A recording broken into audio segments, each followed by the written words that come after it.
There was once a time when life was simple and moved at a slower pace. No smartphones, no endless notifications, and for us kids, no stress from work. All we had was our good old television that housed a world full of new adventures that awaited us after school. And in that world of simple joys, 3 travelers took us to a journey filled with countless exciting adventures, unforgettable childhood memories, and moments of laughter and wonder. Ash Ketchum, the ever-passionate dreamer who desires to be a Pokémon master, Misty, the feisty and kind-hearted fighter who aspires to be a water Pokémon master, and Brock, the wise and caring mentor who dreams of becoming the world's best Pokémon breeder. Today, let's take a trip down memory lane back to where it all began, to relive the friendship of Ash, Misty, and Brock, their individual stories in the Kanto saga of the Pokémon anime, and the cherished memories we've carried with us throughout the years. In Pallet Town where dreams ignite, a young boy rises, ready to fight. With courage bright and heart so bold, a tale of adventure begins to unfold. Destined to be a Pokémon master, each step propels him stronger and faster. With a heart of fire like an ember, Ash Ketchum, a name to remember. But first he needs to work on his sleeping schedule, as Ash is now late for the most important day of his life. Today is the day all aspiring Pokémon trainers have been dreaming of since they were little. Today is the day when Ash is scheduled to receive his starter Pokémon, not his first partner Pokémon. The Pokémon that will be his partner until the end of time. Ash arrives at Professor Oak's lab in his pajamas, panting and desperate for a Pokémon. Just as he enters, his childhood friend Gary snarkily teases him, saying that he's got the best Pokémon in his Pokéball. And with Gary's cheering squad stroking his ego, it only makes Ash feel even more inferior. But when Ash walks in, he's disappointed to find that all the starter Pokémon have already been taken by other trainers who came early. There is one more Pokémon though, but this Pokémon is said to be stubborn and difficult to control. Out comes Pikachu, a snobbish, aloof Pokémon who hates to come back to its Pokéball. They say beggars can't be choosers, so Ash Ketchum accepts Pikachu despite knowing that it's a challenging Pokémon to train. Oh yeah, this Pokémon also lets off a few shocks here and there. Pallet Town is such a tightly knit town that when Ash, Gary, and 2 other kids begin their journey, a bunch of people from the neighborhood are there, cheering to support them. And now, Ash Ketchum's journey towards becoming a Pokémon master begins. Ash and Pikachu start traveling past the outskirts of Pallet Town. However, their relationship starts off pretty rough. They never get along and they'd often mock each other. They probably even low-key hated each other at this point, but they were still partners. One day, Ash accidentally angers a Spearow, causing him to be violently chased by its flock. Ash tries his best to protect Pikachu, and when they're backed into a corner, the 2 jump into Torrential River. Good thing this sweet, innocent girl fishes them out of the water, saving them from drowning. Turns out this girl is also tough and strong-willed, as she scolds Ash and insists that he take his weakened Pikachu to the nearest Pokemon Center. Seeing that the flock of Spearow are still on their tail, Ash borrows the girl's bike and rushes to the Pokemon Center. Unfortunately for them, Ash stumbles from his bicycle, no longer having any hope of escape. As he tries to use his body to cover Pikachu from the Spearow, the yellow mouse bravely steps up and unleashes a powerful attack against the flock. Soon after, the sky is clear and Ash and Pikachu awaken from their unconsciousness. This near-death experience only bonds these 2, and one could say that this is the moment when their friendship has truly sparked. Get it? Sparked? Suddenly, Ash and Pikachu see a bright golden Pokemon soaring in the sky, heading towards a rainbow, but the Pokédex can't seem to identify it. The Pokemon world is full of mysteries, and Ash can't wait to travel across regions and meet new people and Pokemon alike. Ash and Pikachu soon arrive at the Pokemon Center of Viridian City, where Nurse Joy instantly treats their injuries. Surprisingly, the girl whose bike Ash borrowed is also there. Her name is Misty, and she's here infuriated to let Ash pay for her bike's electrocution, courtesy of Pikachu. Ash promises to pay her back, but then an alarm rings to the Pokemon Center. A group of intruders who call themselves Team Rocket, consisting of Jesse, James, and a talking Meowth, are trying to steal the center's Pokemon. But thanks to Ash and Misty's bike, they're able to come up with an unconventional way to charge Pikachu and blast Team Rocket off. It is here when Team Rocket vows to capture Ash's Pikachu, who they conclude to be extremely special. Ash then continues his journey into Viridian Forest as Misty decides to follow him until his bike debt is settled. Here he manages to make his first catch, a Caterpie. It's not the strongest battler, but hey, at least it's nice and cute, but not by Misty standards. Ash is on a roll as he also catches another Pokemon here, a Pidgeotto, which will later prove to be a reliable flyer, scout, and popper of Team Rocket's balloons. Lots of things happen in Viridian Forest. Caterpie quickly evolves into Metapod, and soon after Ash encounters Samurai, who challenges him to a battle. Here our eyes feast on the greatest battle of all time, Metapod versus Metapod. Metapod, hardened like his. Maximum hardness, Metapod. No one really wins the battle, so they promise to battle each other again one day. And after a perilous encounter with a storm of Beedrill, Metapod evolves into the majestic Butterfree. Ash and Misty then make their way to Peter City, where Ash learns about the Pokemon League Championships, a regional competition where only trainers who can enter are those who defeat 8 Pokemon gyms and are awarded by their respective gym badges as proof of victory. Without any hesitation, Ash signs up. He begins his crusade for gym badges with a pewter gym.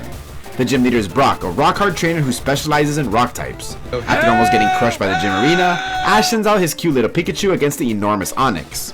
Despite being successful in his previous battles, Ash stands no chance against a Pokemon League certified gym leader, and so he forfeits the battle. Ash promises to train even harder and come back stronger. Coincidentally, he encounters this mysterious person Flint, who helps him supercharge his Pikachu. Misty even offers to lend him some of her water-type Pokemon to defeat Onix, but Ash is insistent on winning with his own Pokemon, who's all weak to rock or ground by this point. The next day, Ash comes back, but with a little bit more confidence. In the first round, Brock's Geodude quickly ends his Pidgeotto, and Pikachu revenge kills it. The battle ends with Pikachu vs Onix once again. Pikachu is frightened at the sight of Onix and starts spewing electricity everywhere, eventually starting a fire. As a result, the water sprinklers have activated, soaking and weakening Onix so badly that Ash is just one Thundershock away from victory. But Ash's conscience gets the best of him as he thinks he'd be cheating if he wins the battle in this way.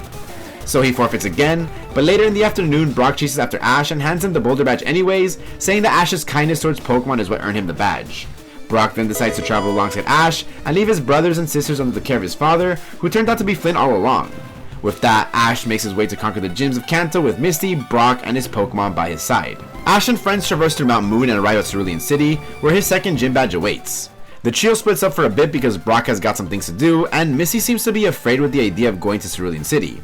When Ash challenges the Cerulean Gym, the leaders, aka the Cerulean Sensational Sisters, say that they no longer have enough Pokemon to battle with after getting trumped by the other Pallet Town trainers, so they just give him the badge for free. But not before Misty interrupts and declares that she's gonna battle him instead, as it's revealed that she's actually the fourth Sensational Sister of Cerulean City. The match is quite even, with Misty Staryu getting the upper hand against Ash's Butterfree, while his Pidgeotto is winning over her Starmie. Unfortunately, Team Rocket destroys the gym, postponing their match.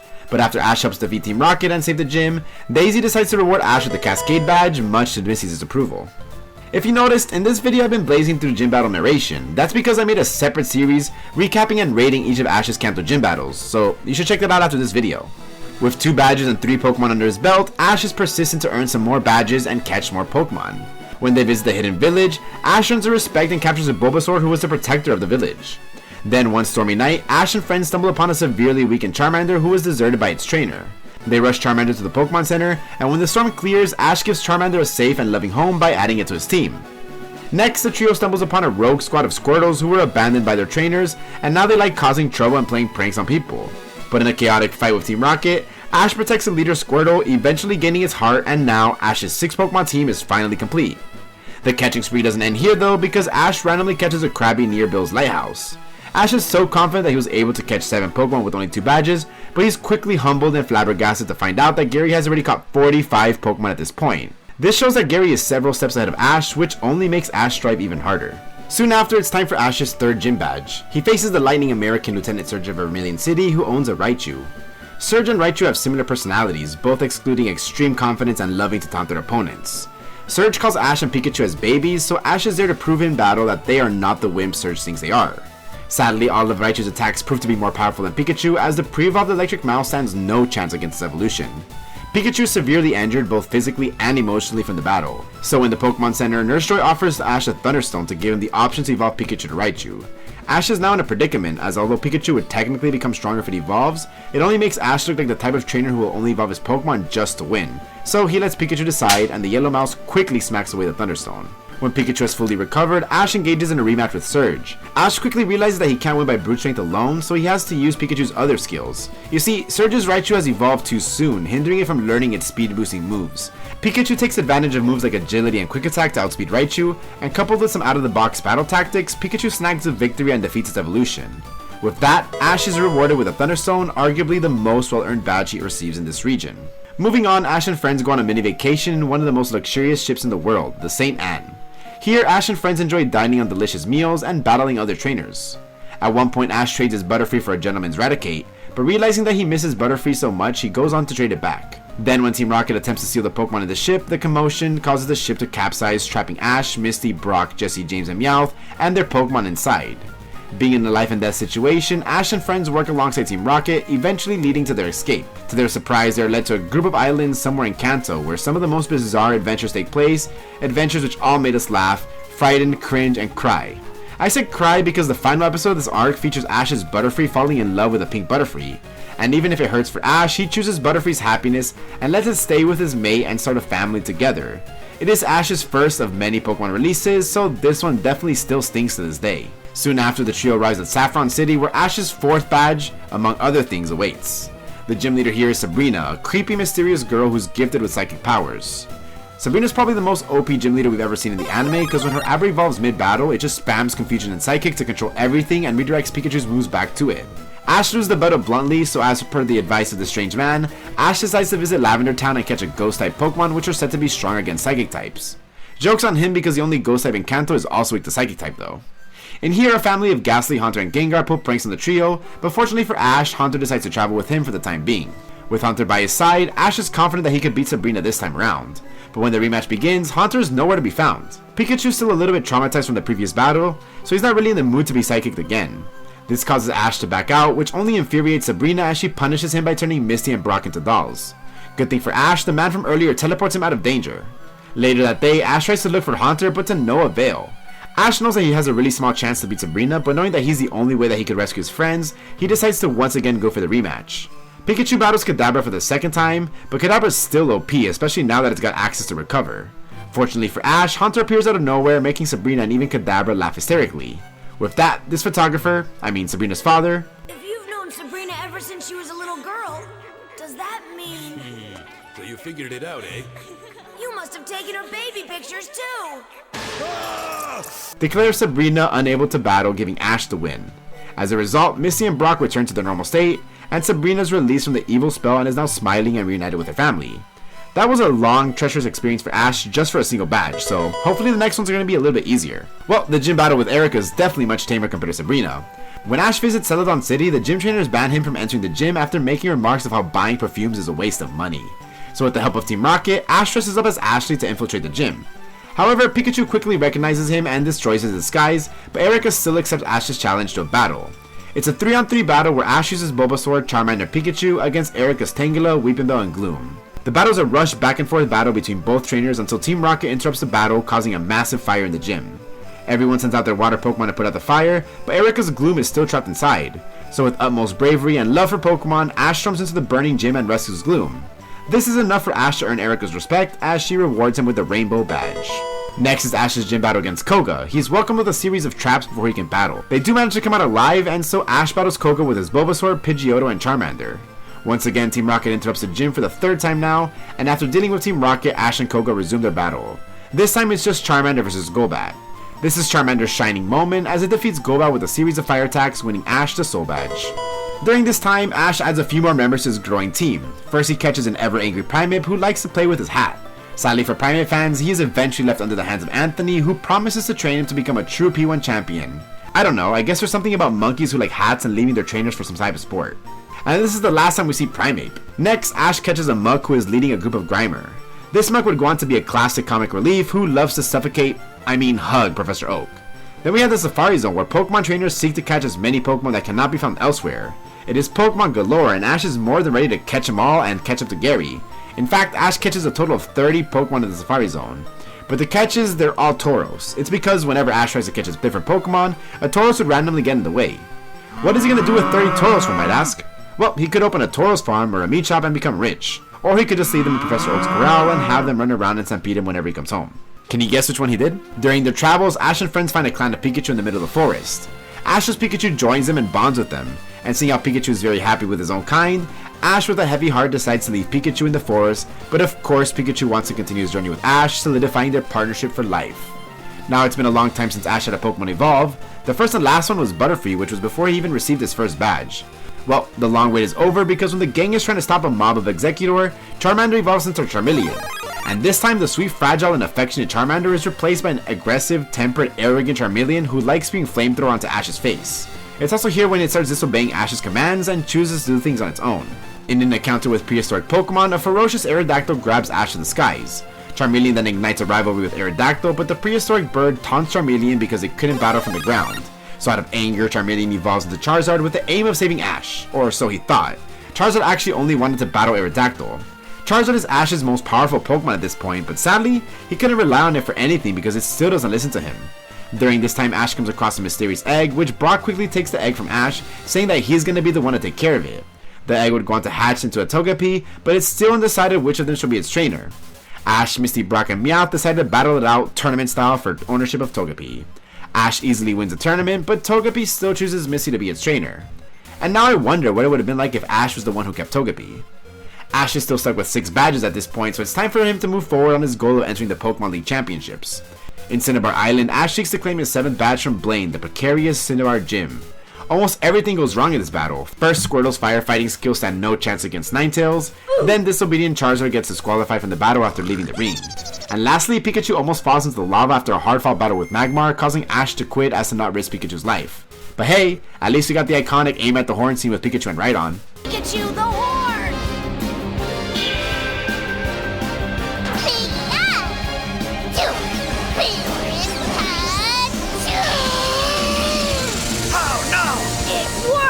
Soon after, Team Rocket stupidly throws some freezing missiles into the volcano in an attempt to steal Blaine's Magmar. This causes the volcano to want to erupt, which could definitely lead to the end of the whole island. I mean, you've seen what happened in the Johto games, right? So Ash and friends work together alongside their Pokemon to help dam the volcano. And when everything's settled, Ash boldly asks Blaine if he could give him the badge as thanks for helping. Like, this dude got super used to getting badges out of pity that he's become entitled to it.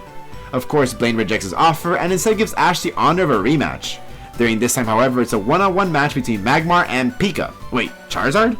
For whatever reason, Charizard decides to obey Ash for this battle, but only because he's being overly competitive with Magmar. Ash and Charizard's teamwork, if you want to call it that, has paid off as they come out victorious, winning Ash's 7th badge. Ash then returns to Viridian City to claim his 8th and final badge. He never realized that Viridian City actually had a gym because he was too busy arguing with Misty about her bike at that time. Here he encounters a familiar face, Gary, who's already won 10 badges at this point, which is more than the required number to enter the Pokemon League. With Ash only having 7 still, it shows that he's several steps behind Gary despite his training. When Ash enters the gym, he sees Gary and his fans lying on the ground unconscious. This is because, unbeknownst to Ash, Gary just battled Giovanni and an armored Mewtwo. If Gary stands 0 chance against Giovanni, how much worse is it going to be for Ash? Well, Ash has nothing to worry about because he won't be battling Giovanni until 4 generations later. Because when it's Ash's turn to challenge the gym, Jesse, James, and Meowth are the only ones who are tasked to defend the gym, and Ash has beaten these dudes countless times, so this battle should be a piece of cake, right? Well, not really, because Team Rocket is using some of Giovanni's Pokemon. To add more flair into the battle, the gym platforms are designed in a way where if the Pokemon gets hurt, their trainer will feel the same way too. It's like the predecessor of Ash Greninja. It isn't long until Jesse and James begin cheating and use a bunch of Pokemon at once, but in a classic way to end Ash's Kanto gym battles, Pikachu shuts them all off with Thunderbolt, winning Ash the battle. This makes Gary admit that Ash is indeed a good trainer.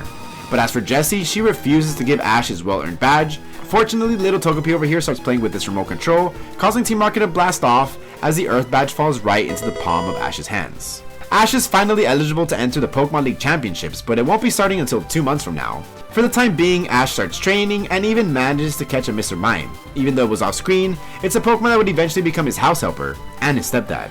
And now the Pokemon League Championships finally begin. Ash, Misty, and Brock come across Mr. Charles Goodshow, the president of the Pokemon League Competition Committee. Because of Ash's spirit, the president gives the 3 of them the honor to be torch runners for this year's league, carrying Moltres' precious flame towards the stadium. The Pokemon League takes place in the Indigo Plateau, where each trainer is required to battle in each of the 4 kinds of battlefields: water, rock, ice, and grass. If they manage to win all 4 battles, then they move on to the top 16 where they battle it out in a standard battlefield to become the Pokemon League champion. Ash's first opponent is the astounding Mandy, and the battle takes place in the water field. Because of this, Ash decides to bring Krabby into the battle. This is Krabby's debut battle. It's got no experience battling with Ash before, so it's safe to say that it's going to take an extreme amount of luck if Ash wants to defeat a seasoned trainer like Mandy. Say no more because Krabby stomps Mandy's Executor despite the type disadvantage and evolves in the process. Then it would also go on to knock out both of Mandy's remaining Pokemon. Talk about beginner's luck. Ash's luck, or maybe skills, would continue as he wins the next 2 battles in the rock and ice field. Fortunately for him, Misty and Brock are also there to serve as his coaches, sometimes giving him advice on what to do during the battle. Before Ash's 4th battle, they're shocked to find out that Gary has actually been eliminated from the competition. Oh yeah, Ash and Gary are the only trainers from Pallet to have reached the Pokemon League. The other 2 trainers have quit their journey at some point. This makes Ash the sole remaining representative of Pallet in the competition. He confidently faces his final opponent, Jeanette Fisher, on the grass battlefield.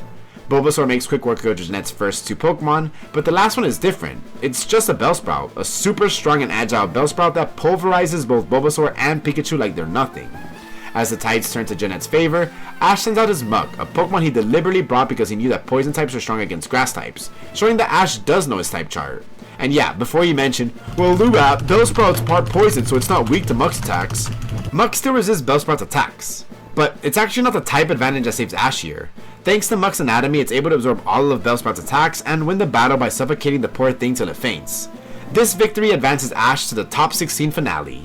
Delia and Professor Oak visit Ash in the Indigo Plateau, and together they celebrate his accomplishment. Afterwards, Ash meets Richie, a Pokemon trainer who's kinda like him, but just a little bit more mature and level-headed. He's also got to work together to stop Team Rocket from stealing Pokemon from the league. Then as fate has it, Ash and Richie are selected to be opponents in the upcoming top 16 competition. On the day of their battle, Team Rocket uses a voice changer to sound like Richie so they could kidnap Ash. The battle is about to start, and Ash is still trying to deal with Team Rocket. He calls on Squirtle, Bulbasaur, and Pikachu for help. When Team Rocket is dealt with, Ash uses Pidgeotto to fly the Team Rocket's balloon back to the stadium. At this point, Ash is already several minutes late to the battle, and he's about to be disqualified. Lucky for him, Richie begs the referee to give Ash just a little bit more time because they promise each other to make this battle their best battle yet. And spoiler alert, it actually turns out to be one of the worst ever. Ash makes his grand entrance to the stadium, but his Pokemon are not in their best shape since they just battled Team Rocket. The battle starts off with Squirtle versus Richie's Happy the Butterfree, and using OS logic, Happy has somehow declared the winner after putting Squirtle to sleep. Pikachu then comes in to revenge kill Happy. Next is Richie's Zippo the Charmeleon. It's also worth noting that all of Richie's Pokemon are also Pokemon that Ash owned at some point. Zippo makes quick work of Pikachu, who's already weakened. Now Ash is down to his final Pokemon. If he wins this match, he's going to move on to the top 8 where battles will be a full 6 on 6. It'd be awesome to see Ash battling with a full team. So knowing that all of his other Pokemon are not in good condition to battle, with a reluctant heart, Ash places all his money on Charizard. Charizard is still disobedient towards Ash, but he's definitely the strongest of them all. Charizard is doing a good job at spewing flamethrowers at Zippo, which causes Richie to switch to Sparky. But seeing the puny little Pikachu, Charizard feels that there's no point in battling it, so it just refuses to battle despite Ash's plea. With that, Richie is declared the winner, leaving Ash and the viewers upset, wondering what went wrong and what it could have been if Ash's team was in tip-top shape. Despite a shameful loss, Ash exhibits true sportsmanship and congratulates Richie on his win and wishes him the best in his upcoming battles. Ash also realizes that even if he lost, there's still a lot of things that he learned from the battle. For starters, maybe he should start training his Charizard to obey him. The next day, Ash is still curled up in his bed, still sad about the loss. Misty tries to cheer him up, saying that he should be happy for making it this far in the competition, but he just keeps on rejecting every word she says. This sparks an argument between the two, but good thing Professor Oak is there to mediate. Later, Richie is seen losing his battle against Asunta, so the two boys meet up by the lake to reflect on their losses. Ash realizes that he was being immature in dealing with his loss, and Richie points out that losing is also good for a trainer's development. Take notes, Leon. With that, both Ash and Richie decide to move forward on reaching their ultimate goal and promise each other that one day they're both going to be Pokemon Masters. The Pokemon League closes with a beautiful fireworks display, celebrating the accomplishment these trainers have achieved as well as their long, arduous journeys to get to this prestigious competition. When morning comes, Ash reiterates his dream of becoming a Pokemon Master as he reflects on the Pokemon League behind him. With a smile on his face, Ash is reminded of his family, friends, and Pokemon who love him dearly and are always there to support him. And with a bright future ahead of him, Ash returns to Pallet Town where new adventures will soon begin. Imagine fishing for hours and finally getting a bite. You're hoping to catch an amazing water Pokemon, but instead, you snag some random kid and his poor Pikachu. Without thinking twice, you scold the kid for not taking care of his Pokemon. So what does he do? He steals your bike. What do you think? Was that a good hook? Well, if not, here's another. Ash Ketchum just borrows Misty's bike so he could rush Pikachu to the Pokemon Center. However, the Spearows are too adamant at getting revenge on Ash, so Pikachu zaps the whole flock, frying Misty's bike in the process. Little do we know that the wreckage of this bike is gonna lead to one of the best friendships in the Pokemon anime. No, scratch that, the history of anime period. Misty follows Ash all the way to Radiant City, demanding that he pays her back for crispifying her bike. As we all know, bikes cost hella money, so Ash couldn't just pay it back right away. Misty is very persistent about her bike that she's willing to traverse the dangers of Radiant Forest, a forest known for being home to some of the nastiest bug-type Pokemon. Bugs are one of the 3 most disgusting things in the world! Aside from you, what are the other disgusting things? When Ash catches a Caterpie, Misty is freaked out whenever the cute little bug goes near her. Oftentimes, she's so frightened by Caterpie that she says mean things that hurt its feelings. Throughout Viridian Forest, Misty would slowly warm up the Caterpie, and when it evolves all the way into Butterfree, Misty is just in awe of its beauty. Misty and Ash soon arrive at Pewter City, where Ash instantly loses his very first gym battle.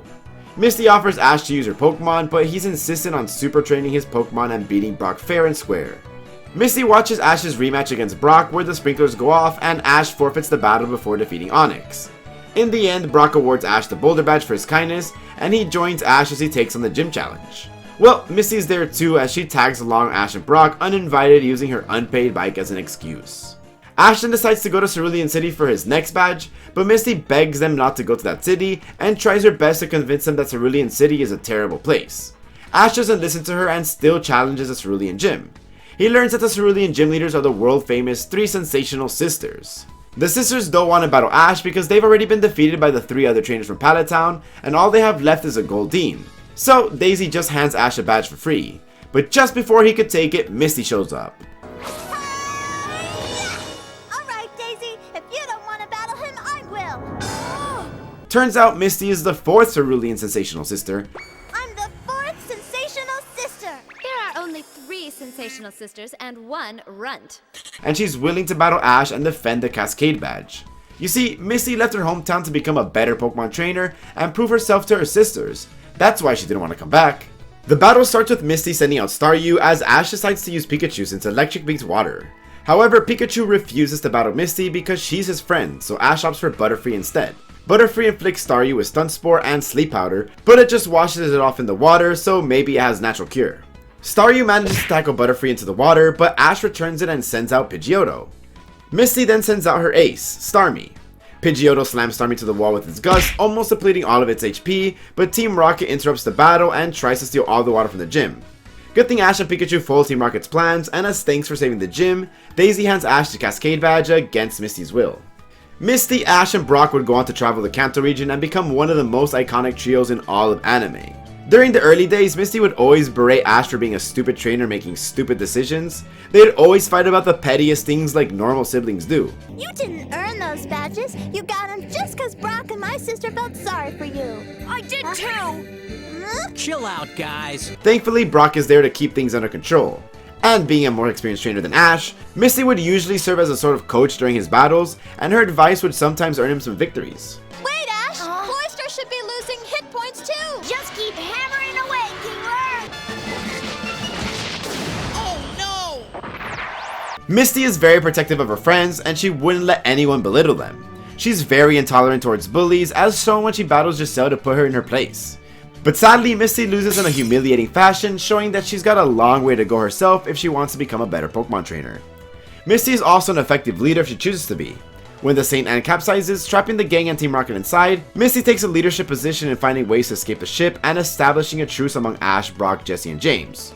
She uses her water Pokemon and knowledge on ships to find a way out of St. Anne and lead everyone to safety. Misty would go on to catch a cute horsey who enjoys swimming in an episode where Tentacle and Tentacruel take over a city, which by the way are some of her favorite Pokemon and she thinks they're cute. She also later catches everyone's favorite Psyduck with a permanent headache after she accidentally trips over a rock. Later on, Ash finds this mysterious Pokemon egg. Brock has been nurturing and taking care of it, but one day Team Rocket decides to steal the egg for themselves. In a chaotic back and forth of trying to take the egg, it suddenly hatches in the hands of Misty, and now it begs the question, who gets to keep Togepi? Ash found it, Brock took care of it, Meowth had a short but lasting bond with it, and Misty, well, Misty claims Togepi likes her the most despite doing nothing to raise it. So everybody agrees to battle in a tournament and the winner takes Togepi. Meowth defeats Brock's Onix. Next is Ash's Bulbasaur versus Misty's Psyduck, who gets out of its Pokeball at the wrong time. Bulbasaur tickles Psyduck, causing it to forfeit, losing Misty the battle. Ash and Pikachu would go on to beat Meowth in the finals, but Togepi seems to not want to go with Ash. Misty was the first person that Togepi saw, and he thinks of her as his mother, so Togepi chooses Misty to be its trainer, and that's that. If you're enjoying this video, make sure to also check out my other videos in my Complete History series. We tackle the entire story of various trainers and Pokemon throughout their time in the show. In this video, we are breaking down the complete history of Misty, the original female protagonist of the Pokemon anime. So, if you like Pokemon, make sure to subscribe. It's finally every girl's favorite holiday, the Princess Festival, where the women rule and the men would have to do everything women tell them to do. How's that different from any other day of the year? During the Princess Festival, every store becomes a shopping paradise with insane discounts for women. But as for men, they just have to pay for everything and carry all the bags. It's an event done to give honor and respect to the amazing women of the Pokemon world. Speaking of amazing women in the Pokemon world, I decided to create this video as a tribute to the one and only Rachel Lillies, who passed away last month. Rachel Lillies was a legendary voice actress, and she was responsible for giving life to many of our favorite characters, most notable for Misty and Jessie. As someone who grew up watching the anime since 1997, I can truly say that she was there for me when I was growing up. Thank you for the memories, and may she rest in peace. Princess vs. Princess is the episode that truly showcases Rachel Lillis' performance as a voice actress. Not you again! The little twerp. Let go of it, kid. You let go! I saw it first! It wouldn't look good on you. It's for someone who has a sense of style. Well, it can't be for you then! The main event of the day is the Queen of the Princess Festival contest. The winner of this contest will win a one-of-a-kind collection of Pokemon Princess dolls. Oh, and a picture with this guy.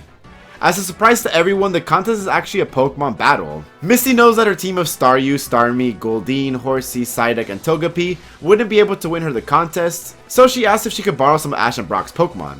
Like, totally had no confidence in her team whatsoever, even though that was her gym leader team. Pikachu instantly lends Misty a helping hand, and she also manages to borrow Bulbasaur and Vulpix. This victory would also mean so much to Misty because as kids, her sisters each got their own princess dolls, while Misty was just given the hand-me-downs. Her inner child seeks to win this tournament so that she could have a princess doll set of her own.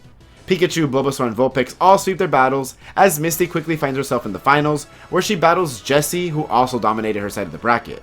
Pikachu one-shots Arbok, Weezing, and Meowth, causing Jessie to send in her last Pokemon, Lickitung. This monster takes out Pikachu with its paralyzing Lick Attack, and does the same with Bulbasaur and Vulpix. Misty is left with one Pokemon as she calls for Staryu, but it's Psyduck who shows up. This accident turns out to be a fluke, as Psyduck seems to be unaffected by Lickitung's lick. All it does is cause Psyduck to have a headache, activating its confusion and winning Misty the competition. Misty finally has her own doll set, and we can say that a part of her childhood issues have been resolved. But we definitely still got more trauma to cover. And hey, this was the first 4-on-4 battle in the anime.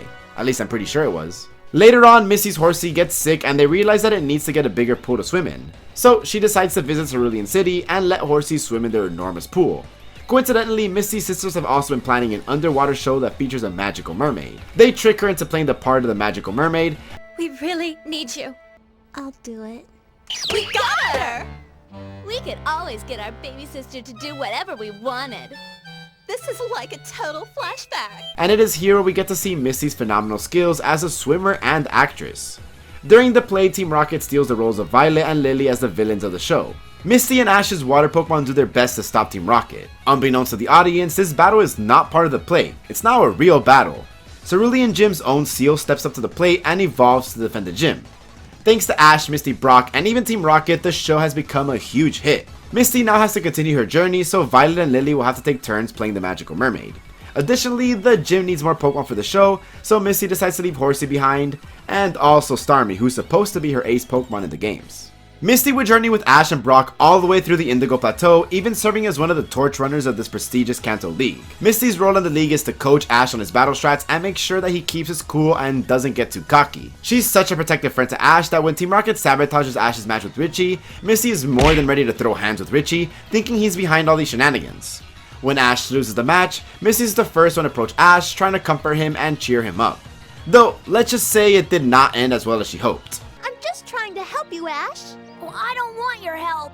You big baby. Just get out. Pika, pika. After a wild adventure in Viridian City, Ash Ketchum has finally arrived in Pewter City where he aims to challenge a gym leader for his first badge.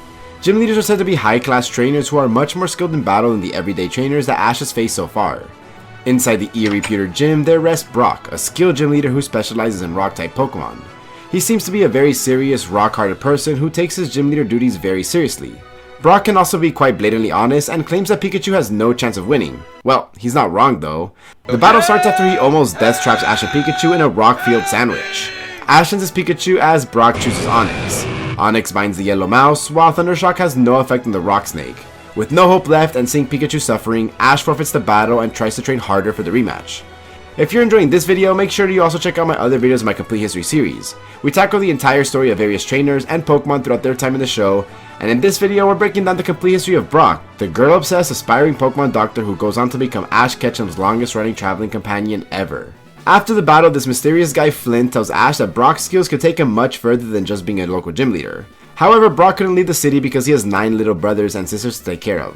When both of Brock's parents left, and no, his mom is still alive, Brock took the responsibility of being the parent of the household, as he does all the cooking, cleaning, sewing, you name it. This changes Ash's view on Brock, as now his conscience can't take the idea of beating Brock. But Ash still trains and supercharges his Pikachu, so in the rematch, Ash is a bit more prepared to challenge Brock. First up is Geodude vs Pidgeotto. We get a little boxing match until Pidgeotto just faints out of nowhere. Next, Pikachu Revenge kills the ground type Geodude with Thunder Shock. It's worth noting that the early days of gym battles don't have referees, so the trainers just kind of agree if a Pokemon has fainted or not. I know I'd never admit that my Pokemon fainted in the battle, like I am winning this one way or the other.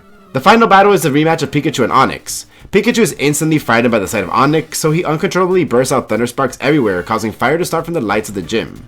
Onix bites Pikachu again, but this time the super training proved to be useful as Thunder Shock is starting to take a toll on Onix. However, Onix is still too strong for Pikachu. Seeing Pikachu struggling again, this time it's Brock who tells Onix to stop, claiming that there's no point in going on with the battle, and that he really doesn't want to hurt Pikachu anymore. However, the fire started by Pikachu has activated the water sprinklers, weakening Onix, who's 4 times weak to water. Ash uses this as advantage and commands Pikachu to attack with Thunderbolt. But just as Ash is going to call the finishing move, his conscience is holding him back, as well as Brock's brothers and sisters. Ash is reminded of how Brock stopped the battle not to hurt Pikachu any longer, so he retreats Pikachu and forfeits the battle for the second time, realizing that using the sprinklers is an unfair way to win. In the end, Brock runs after Ash and gives him the Boulder Badge. Brock's reasoning is that Ash did beat him both in battle and in being kind to Pokemon. It is here where Brock admits that he doesn't really care much about Pokemon battles. He doesn't aim to become the world's greatest trainer. Instead, his dream is to become the world's greatest Pokemon breeder, one who raises and takes care of Pokemon. But then Flynn arrives and removes his disguise. Turns out he's Brock's good-for-nothing father who left home and never came back. Flynn realizes that it's time for him to make things right and fulfill his father duties. He tells Brock to go fulfill his dreams and travel the world, as Brock willingly hands all his siblings under Flynn's care. Susie always rips her dresses, so you better learn how to sew. And Timmy only eats cold spaghetti for breakfast. Tommy likes cornflakes for dinner. Slow down, I can't write that fast. With that, Brock decides to travel alongside Ash and Misty across the Kanto region. Brock's main role in the Pokemon anime is to serve as the light of wisdom and knowledge in the group. He knows a lot of stuff about Pokemon and people, and would often be the battle commentator so that we, the audience, would understand what's happening during Ash's battles. Brock is a mature character in that he's mostly level-headed and just at making decisions, and he would always find a good way to mediate between fights such as with Ash and Misty. Brock is highly skilled in household chores, most notably with cooking, making sure that his friends, both Pokemon and people, are well fed with nutritious and delicious meals. You can't ever forget his jelly-filled donuts. So with all these things, what is Brock's one weakness? Girls. Brock's knees would instantly get weak at the sight of beautiful women. It's one of the most popular running gags of the show where Brock sees a beautiful woman, he goes head over heels and asks her to marry him, and then Misty, Max, or Krogunk snaps his illusions and pulls him away. He does this with every beautiful woman except the villainous ones like Jessie and Cassidy, but his 2 main ladies are Nurse Joy and Officer Jenny. One random skill that Brock has is that he can easily tell Jenny's and Joy's apart even if they all look the same. At some point, this skill even helps with stopping villains on the track. His obsession for Jenny and Joy has become so popular that they even made a song about it. To his friends, Brock is always a big brother figure from who they depend on and ask for wise advice. To Ash, Brock was his first official and longest traveling companion, so their brotherhood is unlike any other. To Misty, Brock is the older brother she never had. Although he teases her at times, Brock would always show respect and care towards her, something she might have not received much growing up with her sisters. To May and Dawn, Brock is a great mentor and friend whom they can always count on with regards to raising Pokemon and getting through their life's ups and downs. And to Max, Brock is a role model, saying that when he grows up, he wants to be just like Brock in many different ways.